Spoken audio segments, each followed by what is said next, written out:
ओम श्री गुरुदेवाय नमः। आज्ञा हे मोर प्रिय समस्त सुधीवृंदा को कोटि कोटि प्रणाम। आम सब आलोचना करुले आज आम गोटे सुंदर विषय वस्तु देखा। अच्युतानंद मालिका मालिकार ना हूँ आज्ञा अच्युतानंद मालिका जुगाब्दी गीता हारुदास मालिका। सेठी से कौन कहते देखु कहीं मुझे कहली ना मालिका मुझे बिल्कुल पढ़ी नी। आज गोटे बाध्य है कि मालिका बही मगेली। से मालिकार कौन से लिखिं जहाँफल मन मैंने सब कहते यही सब कथा कथाटा केते सत केते मिछ आपण मैंने विचार करेंगे। से कथार कौन पढ़ी दूसरी आप गीत आकार शुणे बहुत पुण्य अर्जन हम। शुण हे भकत स्तुति रे प्रभु श्रीमुख बाणी कली जे रूपे खेलिबे प्रभु सारंग पाणी। से कहते शुण हे भकत स्तुति रे प्रभु श्रीमुख बाणी कली जे रूपे खेलिबे प्रभु सारंग पाणी। सारंग पाणी माने सारंगधारी धनुर्धारी स्वयं रामचंद्र। से कौन कहते ए महानदी तट जोबरा कालिया बोदा घाट कालिया घाटी सेठारे सैन्य मानक पीठ ए हरादी समाधि संतान हाथी होइबे ठूल अप्रमित सैन्य घेरिबे लीला हेब चहलम। ए रामचंद्र देव पंदार अंक कार्तिक मास बैशाख पर्यंत लगिब लीला गोल शेष। देखु यही सब बही पढ़ी एमाने कहते आप गोटे कथा चिंता कर देखु जो कहते कालिया बोदा घाट कालिया बोदा घाट को मुझे कालिया बोदार भी वीडियो आपण कर देखी किंतु तार जो गुरुक्षेत्र कालिया बोदा कहते कि तार तात्पर्य नहीं कला कथा भी आपण मन कहूँ कारण ए विषय में बहुत कल्चर कला जा चैनल कर छाड़ी तुम शुणुजे। से कहते हरादी समाधि संतान आसी होइबे ठूल अप्रमित सन्न घेरिबे लाली हेब लीला हेब चहल। ये कलिर अंतिम समय जमती सरकारी कल आसन शासन चली एटी आ सब कथा चलो कि से कौन कहते माने रामचंद्र देव 15 अंक रामचंद्र देव 15 अंक ये अभिज्ञात पुरुषोत्तम देव अच्छा रामचंद्र देव बेल गला से कथा को से लगे रखिकी अभिषेक मालिकाकार माने आलोचना करी कहते जो मैंने कल्की लीला बही बाहर करके लिखुंट यही सब कथू बाहर कर सारसत्व कर लिखिकी लोक मान भकुआ बनाऊँ छाड़ू। आ से कौन कहते कोटि कोटि भक्त आसवे प्रभु गुण को गाई कटक कटिरे युधिष्ठि देव थिबे रही। कटकर युधिष्ठि देव थिबे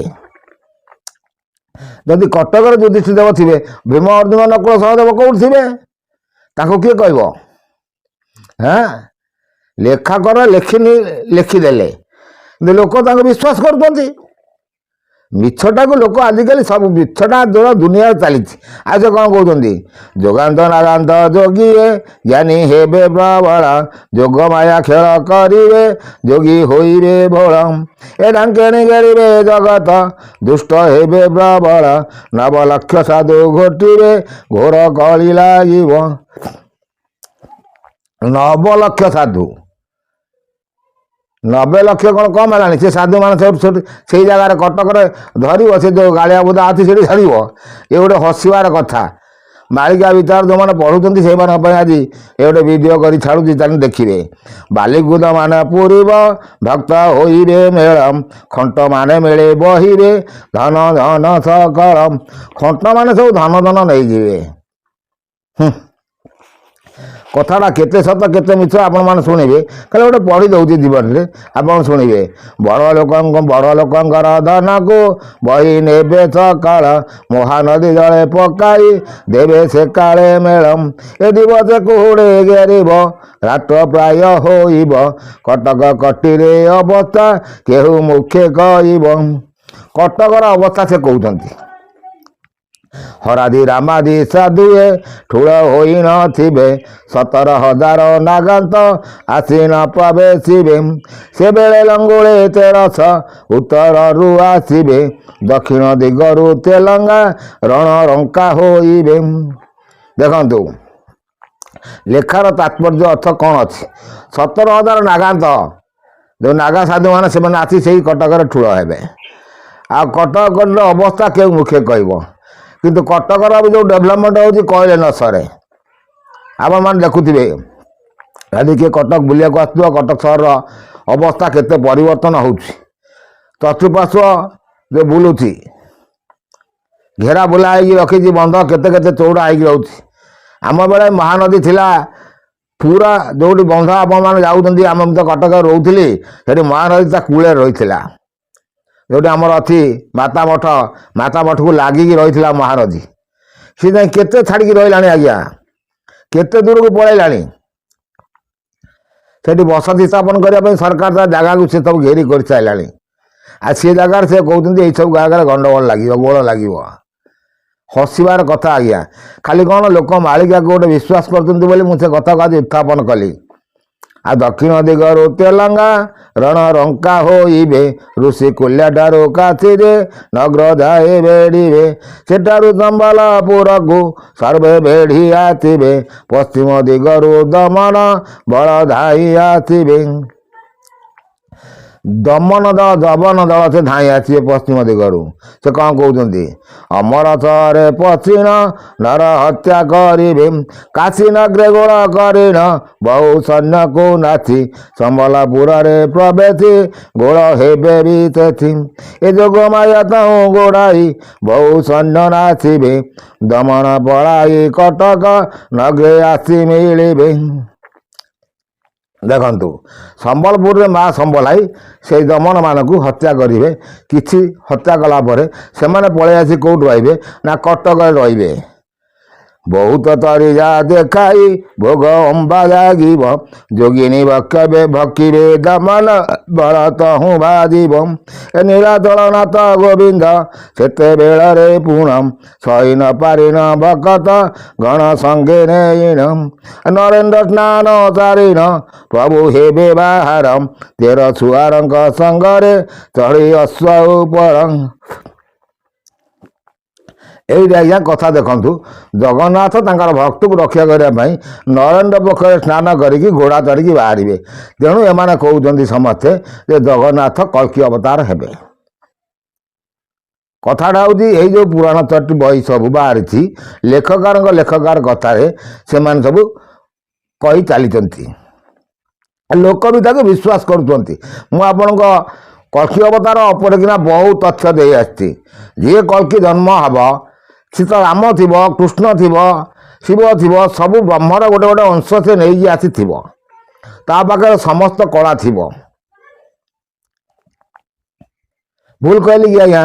ଏବେ ଆପଣମାନେ ଚିନ୍ତା କରି ଦେଖୁଥିବେ, ରାମଚନ୍ଦ୍ର ଦେବ ସେକାଳେ ଗୁପ୍ତ ବେଶରେ ଥିବେ, ବିନ୍ଧ୍ୟାଚଳ ବନ ପର୍ବତେ ସେଉ ବ୍ରହ୍ମଣୁ ଥିବେ, ପ୍ରଭୁର ମହିମା ନ ଜାଣି ଗୁଞ୍ଜି ହେଉନଥିବେ, କଟକ କଟିରେ ଗୁପ୍ତରେ ଆସି ପ୍ରବେଶ ହେବେ, ଏ ନ ଚିହ୍ନିବେ କେହି ରାଜାଙ୍କୁ ରାଜା ମହୁନେ ଥିବେ, କାଠ ଯୋଡ଼ି ତଟ ଦେଖିନ ରଣା ଷଣ୍ଢେ ରହିବେ।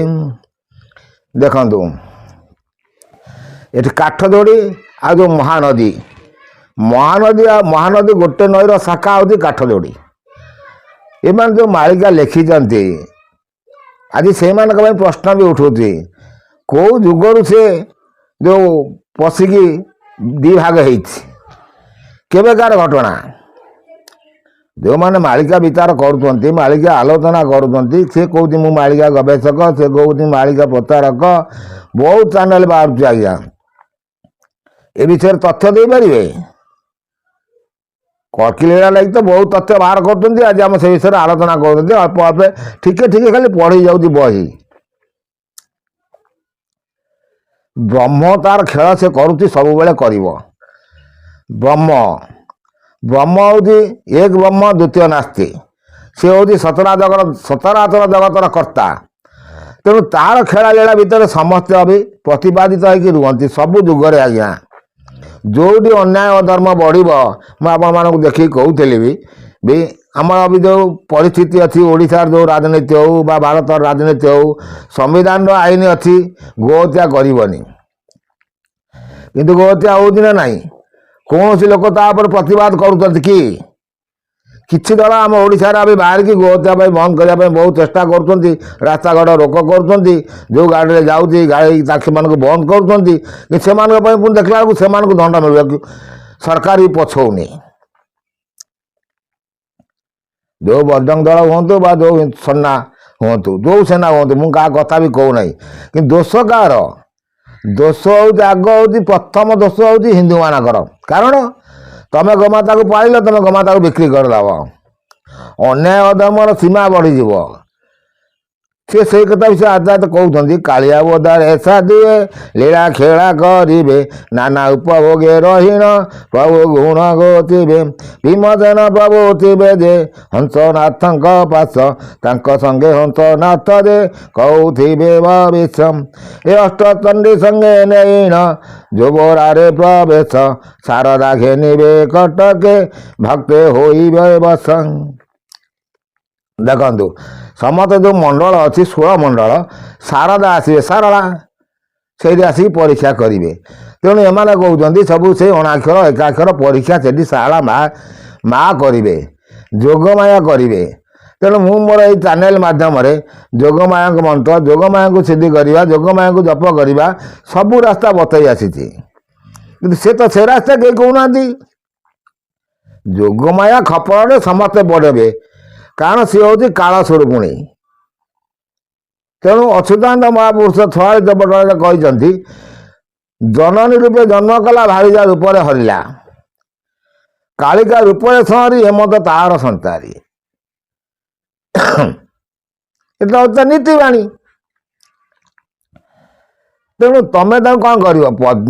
ଆଉ ଭଲ କଥା ସେ କହୁଛନ୍ତି, ଆମେ କ'ଣ କହୁଛନ୍ତି ଦେଖିବା।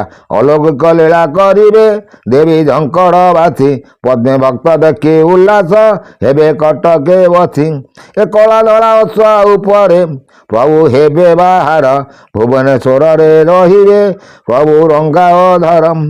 ଖଣ୍ଡଗିରି ସିଦ୍ଧ ସ୍ଥାନରେ ଯେତେ ଅଛନ୍ତି ଋଷି, ସେ କାଳେ ବାହାର ହୋଇବେ ପ୍ରଭୁ ନାମକୁ ଗତି। ସକାଳେ ସେବେଳେ ଠୁଳ ଯେ ହେବେ ବିନ୍ଦୁ ସାଗର, କପିଳେଶ୍ୱରରେ ଭେଟିଣ ହୋଇବେ ସୁପକାର। ଦେଖନ୍ତୁ ଯେ ଆଜି ଲେଖା ଅଛି ଯେ ଆପଣଙ୍କର କଳା ଧଳା ଅଶ୍ୱ ତଳିକି ତମେ 2 ଭାଇ ବାହାରିବେ, କଳ୍କି ଜଣେ ହବନି। କଳା ଧଳା ଘୋଡ଼ା 2ଟା ଘୋଡ଼ାକୁ କ'ଣ ଜଣେ ମଣିଷ ଚଢ଼ିବ କି? ତାହେଲେ 2ଟା ଘୋଡ଼ା ଚଢ଼ିବେ, 2 ଭାଇ ଚଢ଼ିବେ। ତାହେଲେ ସେ 2 ଭାଇ କେମିତି ଜନ୍ମ ହେବେ? 2 ଭାଇଙ୍କର ଜନ୍ମ ବୃତ୍ତାନ୍ତ କିଏ କହିବ?